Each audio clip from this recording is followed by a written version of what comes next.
Assalamualaikum warahmatullahi wabarakatuh.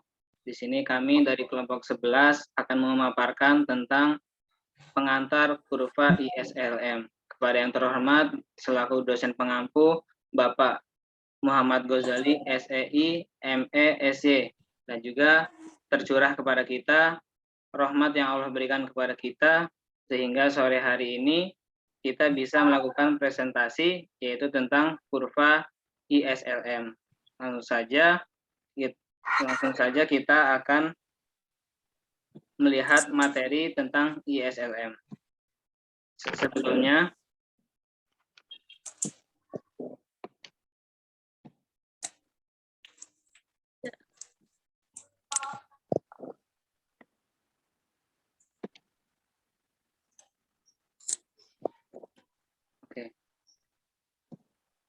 dari kelompok 11 ini terdiri dari Ahmad Fahrudin, Muhammad Fitrah, Amelia Bahri, Bidari Oktaviani. Dan yang pertama yaitu tentang pengertian dan konsep ISLM yang akan dipaparkan oleh Saudara Fitrah. Kepada Saudara Fitrah dipersilahkan. Terima kasih buat Pak. Saya mau menerangkan pengertian dan konsep ISLM. Model ISLM memunculkan titik equilibrium tentang suku bunga dan pengeluaran diberikan oleh equilibrium di dalam pasar barang dan uang. Pasar barang diwakilkan oleh equilibrium antara investasi dan tabungan atau IS. Dan pasar uang diwakilkan oleh penawaran uang dan preferensi likuiditas. Kurva IS termasuk oleh titik-titik investasi berdasarkan suku bunga serta dengan tabungan berdasarkan keluaran. Kurva IS terjadi ke bawah karena keluaran dan suku bunga memiliki hubungan berbanding balik di pasar barang. Apabila keluaran meningkat, maka akan lebih banyak uang yang ditabung. Yang artinya suku bunga haruslah digunakan untuk mendorong investasi yang cukup sehingga gantaran dengan tabungan. Kurva LM melandai atas karena suku bunga dan keluaran memiliki relasi positif di pasar uang.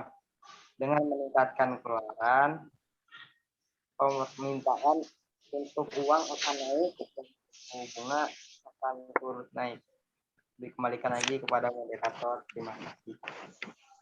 Terima kasih kepada Saudara Fitrah yang sudah memaparkan tentang pengertian dan konsep ISLM. Selanjutnya, pemateri kedua yaitu tentang pasar barang, jasa, dan pembentukan kurva ISLM yang akan dipaparkan oleh saya sendiri selaku moderator, yaitu pasar barang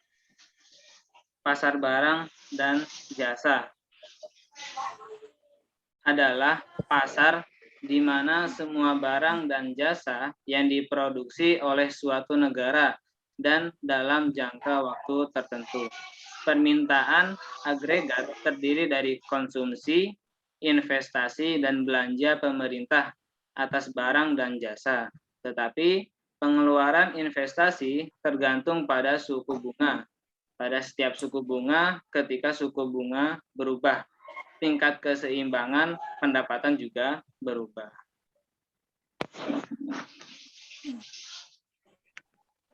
Selanjutnya tentang pembentukan kurva IS. Pembentukan kurva IS adalah dengan menggunakan grafik 4 kuadrat yang menerangkan perubahan di antara tingkat bunga, suntikan, bocoran, dan keseimbangan pendapatan nasional. Kurva IS menyatakan hubungan antara tingkat bunga dan tingkat pendapatan yang muncul di pasar barang dan jasa. Kurva IS juga menyatakan investasi dan tabungan dengan asumsi perekonomian tertutup, di mana ekspor adalah 0, maka pengeluaran yang direncanakan sebagai jumlah konsumsi C. Investasi yang direncanakan adalah I. dan pembelian pemerintah G. Maka rumusnya E sama dengan C plus I plus G, di mana C sama dengan C di dalam kurung Y kali T, tutup kurung. Persamaan ini menunjukkan bahwa konsumsi tergantung pada pendapatan disposable Y dan T, yang merupakan pendapatan total Y dikurangi pajak T. Diasumsikan investasi yang direncanakan adalah tetap I.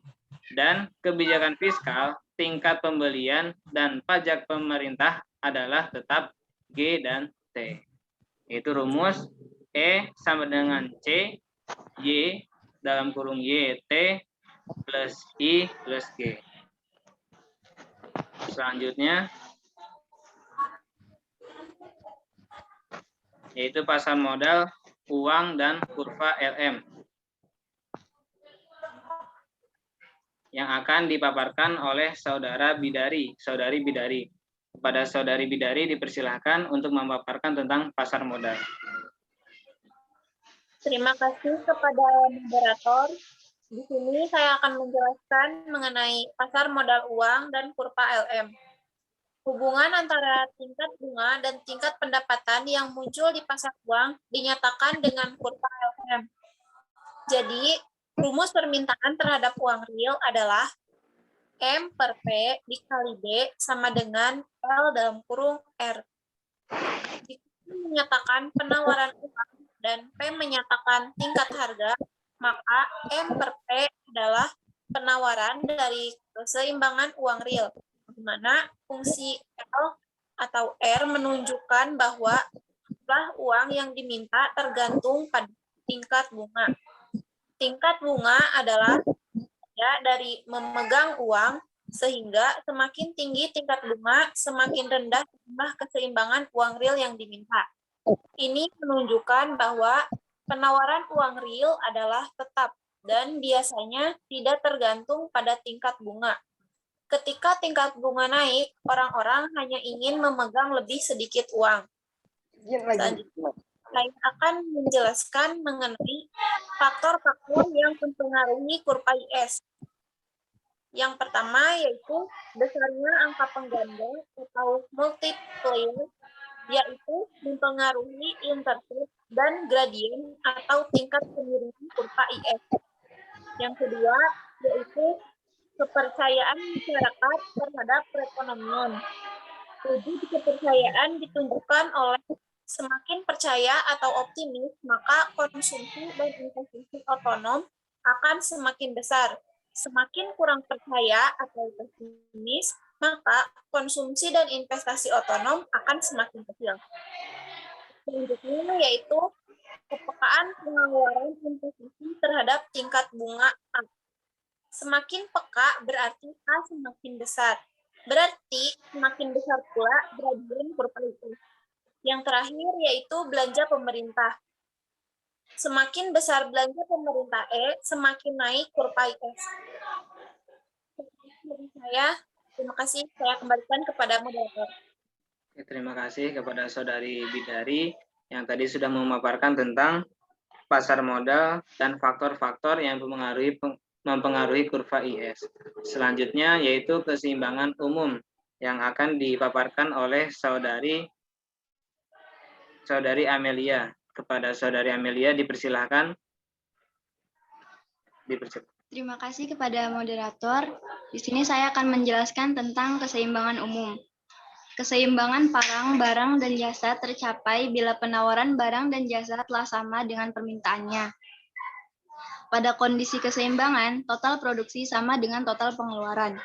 Kurva IS didefinisikan sebagai kurva yang menunjukkan hubungan antara berbagai tingkat bunga dengan pendapatan nasional yang menjamin atau memungkinkan pasar barang dan jasa dalam keadaan seimbang. Keseimbangan di pasar barang menunjukkan bahwa peningkatan tingkat suku bunga akan mendorong terjadinya penurunan output. Ketika kurva IS berpotongan dengan kurva LM, maka akan terjadi keseimbangan. Dalam model keseimbangan IS-LM tersebut, terjadi keseimbangan umum. Keseimbangan umum terjadi pada waktu pasar barang dan jasa dengan pasar uang berada dalam keseimbangan secara sama-sama. Saat terjadi keseimbangan umum, besarnya pendapatan nasional yaitu Y dan tingkat bunga yaitu I mencerminkan pendapatan nasional dan tingkat bunga keseimbangan yang terjadi baik di pasar barang dan jasa maupun di pasar uang. Untuk menentukan besarnya pendapatan nasional dan tingkat bunga keseimbangan dapat dilakukan dengan pendekatan grafis dan matematis. Sekian, saya kembalikan kepada moderator. Terima kasih kepada Saudari Amelia yang memaparkan tentang keseimbangan umum. Mungkin cukup dari kelompok 11, yaitu tentang pemaparan tentang pengantar, kurva IS dan RF. Terima kasih kepada dosen pengampu. Kiranya sekian untuk pertemuan di sore hari ini, yaitu presentasi dari kelompok 11. Ada tambahan dari yang lain? Tidak ada. Jika sudah cukup pertemuan sore ini atau presentasi di sore hari ini kami cukupkan. Assalamualaikum warahmatullahi wabarakatuh. Waalaikumsalam warahmatullahi Wabarakatuh.